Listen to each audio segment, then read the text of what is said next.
so. You know, we humans, we have a problem. We judge others. We put values on others. You know, for various reasons. It's maybe, you know, the most noticeable in when you're in school. I don't know if you remember back in school, it wasn't put this way, but there's a value from 1 to 10. One, you're you know, the football quarterback, the cheerleader up there at the top. And you go on down, and bottom one, just weird. Now, we wouldn't use the term low down despicable, as I'm going to use today, but that would probably apply. Now, my church here, I kind of feel most of us, I don't know if any of us were number 1. Maybe Carl? I had to pick up Carl. I was about a 3. You know? That's where I was, and I actually decided later on that number 3 is kind of a leadership role. You're kind of a leader of all the underdogs. You know? That's kind of where I was. You know, in Bible times, if anything, they were much worse than we are now. The Jews had a lot of people that they didn't like. They did not consider them very valuable. And one of them were Gentiles. So let's start our first story today. Our first story is taken from Matthew 15, starting verse 21. Now, most of these stories I'm not going to read, but if you want to look up and kind of go by. Anyway, it says, Jesus, leaving that place, withdrew to the region of Tyre and Sidon. Now, I'm not exactly sure where this place was. The Bible wasn't clear, but it was somewhere around the Lake Galilee. At any rate, it was like a 2.5 to 3 day trip to Tyre, and then Sidon in that area. I'm not sure exactly where he went. So it's a 2.5 to 3 day there, and 2.5 3 day back. 5 or 6 days that Jesus went on this trip. You know, and on this trip, Jesus didn't do anything like probably he did. He didn't feed a lot of people, you know, like 15, 20,000 people. You know, they take 5,000 men and everybody else. That's about 20,000 people. He didn't feed 15, 20, not even 1,000, not even 100. He didn't do anything like that. He didn't walk on water. He didn't preach a sermon like he did on the Sermon on the Mount, where he, you know, gave a long discourse on how we should live our lives. He didn't do that. He didn't go see a prominent Pharisee like Nicodemus. You know, someone really important. And that very important person, Jesus told him, he says, you know, you have to be born again if you want to be saved. He didn't do that. And he didn't do anything to upset the Pharisees. Like, he didn't call them hypocrites or whitewashed hypocrites like he did other times. And he didn't go like and cast all the people out of the temple who were buying and selling. He didn't do anything like that. All he did was meet with one Canaanite woman. According to Matthew, she was a Canaanite. The Gospel of Mark says she was Phoenician Greek. Now, it doesn't matter what. She was a Gentile. And I said the Jews had people they didn't like. And anybody who wasn't a Jew was a Gentile. A low-down Gentile. You didn't like to associate with them. So anyway, this low-down Gentile woman comes to Jesus, and she has a nerve. Says, Lord, Son of David, have mercy on me. My daughter is demon-possessed and is suffering badly. And Jesus doesn't answer a word. Now the disciples, thinking that's a cue that Jesus thinks like they do, this is a low-down Gentile. The disciple says, Jesus, send her away. Send her away. She keeps crying after. She's a pest, a low-down pest.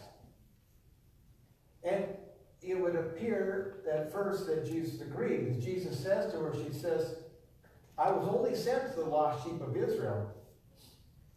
But she doesn't give up. She says, Lord, help me. And then he replies even more. And this kind of seems strange, but this is how Jesus replied. Jesus says it's not right to take, and I don't think Jesus did that. He didn't do that. I think his body language was different. I think maybe he had a little twinkle in his eye. He says it's not right to take the children's bread and toss it to the dogs. I knew when he said that because he knew when she was going to respond. She says, Lord, even the dogs under the table eat the crumbs that the children drop. All I need is a crumb.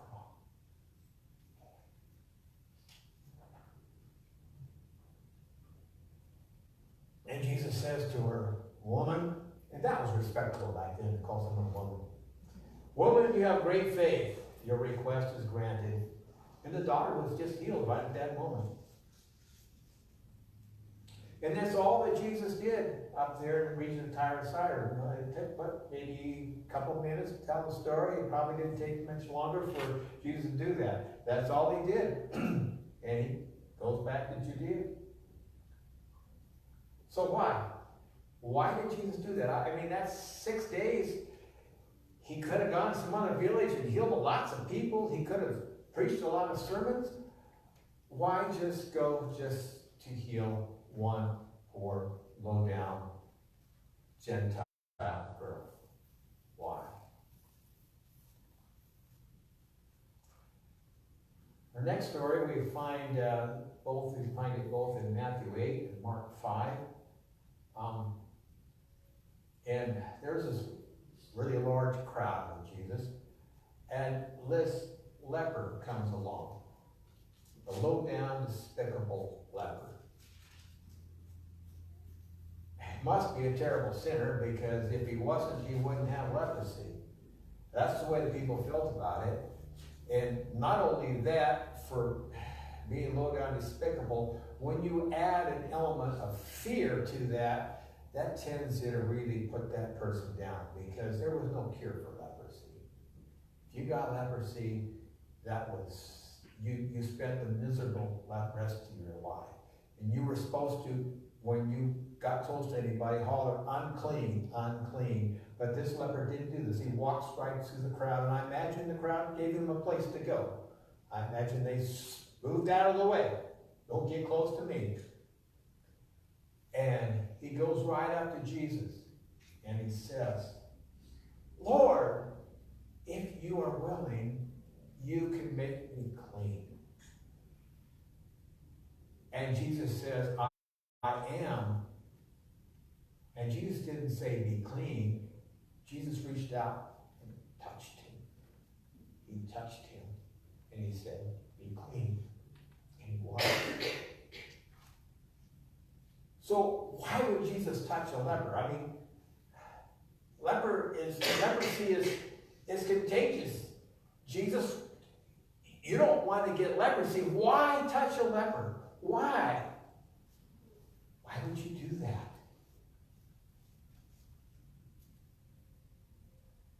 Another time, we find this story in John chapter 4. And it starts out like this. And Jesus had to go through Samaria. He had to go through Samaria. Anyway, so Jesus takes this trip through Samaria. He's on his way from Judah to Galilee. And he meets this Samaritan woman outside the town of Sychar by a place called Jacob's Well. Now, the Samaritans were low down and despicable. I mean, there was bad history between the Samaritans and the Jews. We won't go into it, but if you want to study it from way long back, they just didn't get along. And that was bad. They were bad. And not only was this woman a low-down, despicable Samaritan. She couldn't stay married. She'd been married 5 times. 5 times she'd been married. And she wasn't married now. She was shacking up. Yeah, she's low down. As they say in Texas, she was lower down than a snake's belly in a wagon rut. But you know what? Jesus talks to this lady. She's surprised. She's surprised that he talked to her. And he tells her, you asked for it. Because he asked for a drink. And she says, why would you ask me for a drink? He says, you knew who I was. You would ask for me to give you a drink. And I would give you living water. And that living water would well up into eternal life. And he told that low-down, despicable lady that he was the Messiah. He didn't flat out tell very many people that. So why? Why did Jesus have to go through Samaria? There were better routes to go. Much better routes. Why did he go through Samaria? Now let me ask you a question. What's worse? Your enemy? Or somebody you thought was your friend that turns out to help your enemy against you? What's worse? What? The second one. Yeah. And there was a small group of Jews who were just that. See, the Jews being underneath the power of the Romans, and they were low down despicable. And the Romans hired Jews to be tax collectors. Now, we don't like tax collectors, do we? And we certainly wouldn't like tax collectors that worked for another country that owned us. And so, tax collectors were low down, despicable scum. That really bad. And what does Jesus do? We find this story in Luke 19. So Jesus is on his way to Jericho. And there's this tax collector. He's a chief tax collector named Zacchaeus. And Zacchaeus wants to see Jesus. But Zacchaeus has a problem. He's short. So he runs up ahead of the crowd, climbs up a sycamore tree, and I heard one preacher say he's up there with little kids. I wonder what's this man doing up here? But he wants to see Jesus. And as Jesus comes by, does Jesus look up and think, oh, despicable person? No. Jesus says, Zacchaeus, come down. I need to go to your house today. And the people says, huh.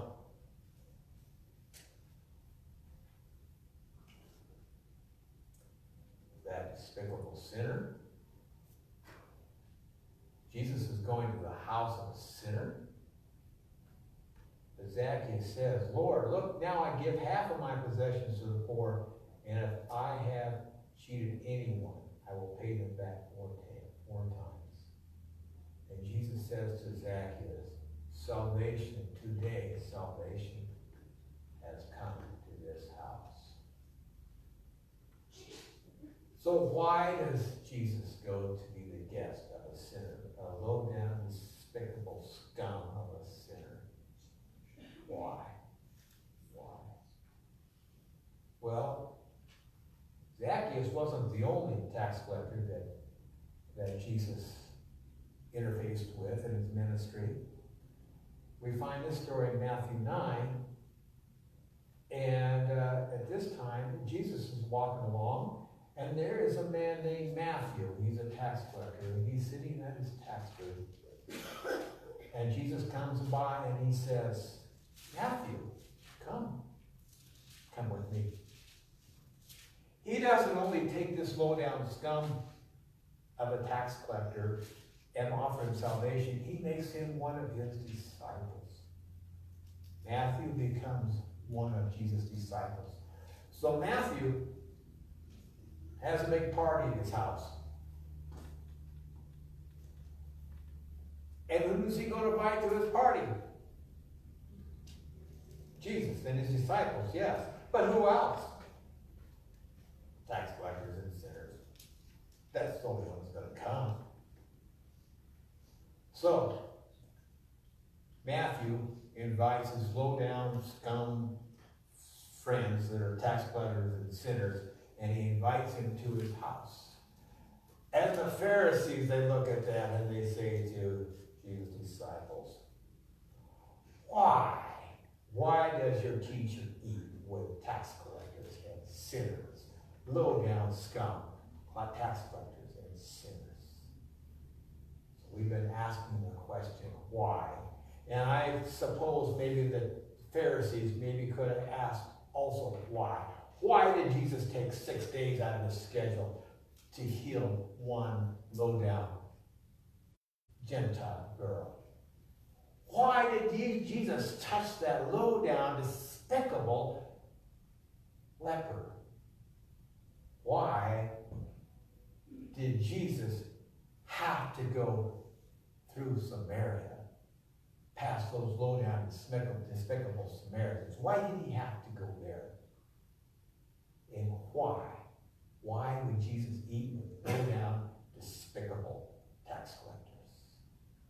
Well, Jesus answers the question right after the Pharisees make that comment. Jesus says, it's not the healthy that need a doctor, but the sick. But go and learn what this means. I desire mercy, not sacrifice. For I have not come to call the righteous, but sinners. Let me kind of put that in Ed's paraphrase. People who think they're healthy are not going to go see a doctor. But if you're feeling terrible and you know you're sick, that's when you go see the doctor. And God is more important that we are merciful to each other than to make sure that we're doing exactly the right thing. Am I dressed right for church? Oh, I've got jeans on.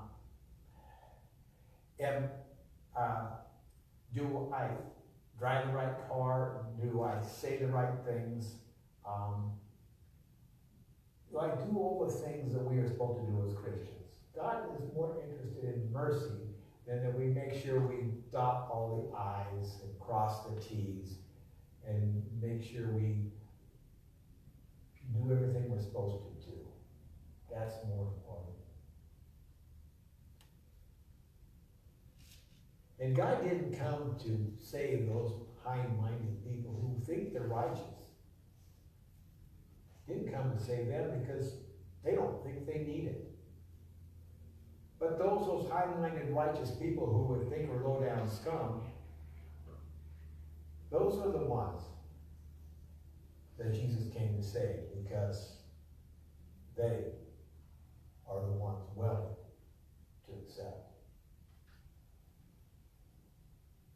You see, Jesus doesn't look down at us and see saints over on this side and low-down despicable people over here. No. All Jesus sees are people he wants to be in heaven with him. 2 Peter 3:9 says, the Lord is not slow in keeping his promise, as some understand slowness. Instead, he is patient with you, not wanting anyone to perish, but everyone to come to repentance, no matter who you are. It doesn't matter whether you're not living. Galatians 3 and verse 28 and Colossians 3:11. I'm going to kind of combine them together here. Galatians 3 says, there is neither Jew nor Gentile, That was everybody back in that time. Neither slave nor free, male or female, and adding some extra from Colossians, neither barbarian or Scythian. No, all are one in Christ Jesus. It doesn't matter whether you're an old white man like me, a feisty lady like Phyllis over here. I like Phyllis. She's fun. It doesn't matter. Where is Elizabeth? That little girl, like young lady like Elizabeth, or let's see, Esmeralda. Yeah, they're back over here somewhere. Back in. Doesn't matter. Doesn't matter what your nationality is, what your social status is. We're all one in Jesus Christ. We're all one, all people that Jesus wants to take to heaven with us.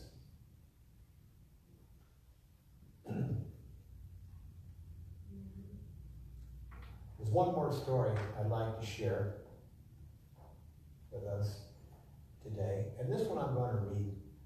Luke 23, 39 to 43. Jesus is on the cross when this happens, and one of the criminals who was hanged, excuse me, hanged, nailed at,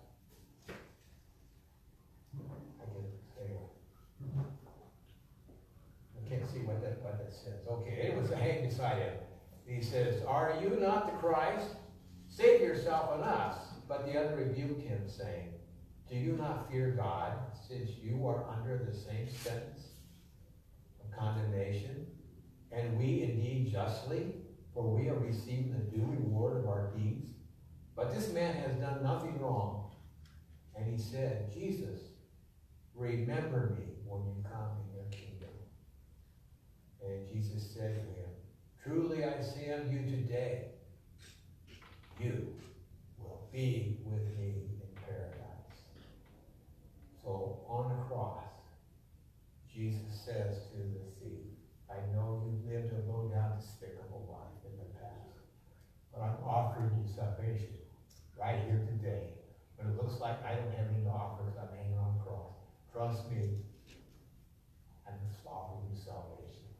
Salvation today. You're not low down, despicable, nor is anybody." I'd like to leave you with one challenge, a challenge that Peter gives us. 1 Peter 1 and verse 22. It says, "Now that you have purified yourselves by obeying the truth, so that you have sincere love for each other, love one another deeply from the heart." Shall we pray? Our Heavenly Father, we're so thankful that you look on us, and as we, from God's point of view, your point of view, you really could say that we are low down, despicable humans. But you don't treat us like that. You treat us like your friends, your brothers, and people you want to be in heaven with you. We thank you for that, and we ask that we be worthy of that and to share that with everybody we meet. In Jesus' name.